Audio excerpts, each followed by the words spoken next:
How long should your book be? 10,000 words, 100,000 words, 100 pages, 100,000 pages? How do you know? Well, today you're going to find out. Hi, I'm Dan Janal. I've written more than a dozen books, including Write Your Book in a Flash. No matter where you are in the book writing process, I can help you. So let's get started. Books used to be big things. People used to like reading 200, 300, 400 pages of a nonfiction book. And that's what we're going to be talking about, nonfiction. Fiction books, Ken Follett writes 1,000 pages, people love it. In nonfiction world, business writing world, people won't read 1,000-page book, but they will read a shorter book. So we're going to talk about what to do, what not to do, mistakes, and what to watch out for. Let's get started.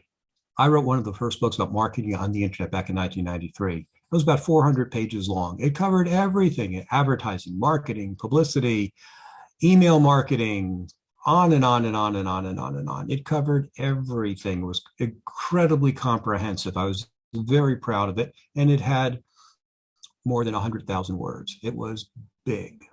So I did a presentation one time to the National Speakers Association of Northern California. And a woman came up to me afterwards and she said, "Oh, I loved your presentation. It was wonderful." I said, "Thank you very much." She said, "I just have a question for you." And I said, "Oh, thank you very much. I'd be happy to answer any questions you have and stay as long as you have. Ask me anything." And she said, "Well, I only have one question, and that is, do I have to read all of it?" That's when I learned an important lesson. People don't want to read a 400-page book. In fact, at that very same conference, there was another person doing another seminar on online marketing, internet marketing, and he was selling 2 cassettes and a folded over, stapled 8.5 by 11 series of pages. I hesitate to even call it a book. It looked more like IKEA instructions for putting together a table. It was very, very short. Well, he outsold me by like a zillion to one. Why? Because his stuff looked easy and my stuff looked hard. And that was 20 years ago.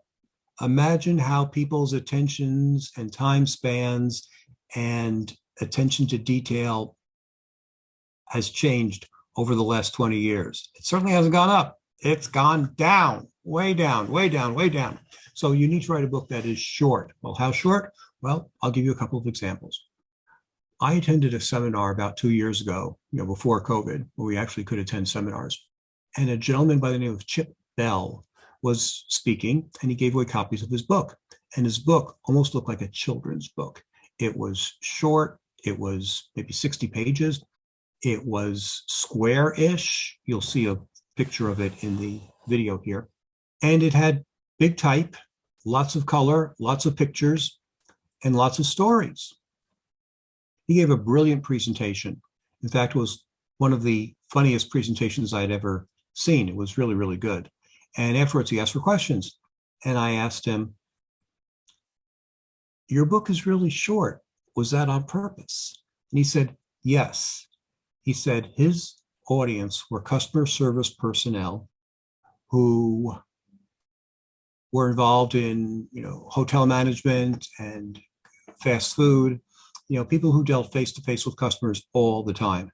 They did not want to read a book that had 47 pages about the history and theory of communication, dyads and triads, and the flow of information and filters and the theory of flow. They wanted to know how to handle problems right then and there and now. And I learned an important lesson because of that, because that's what people want today.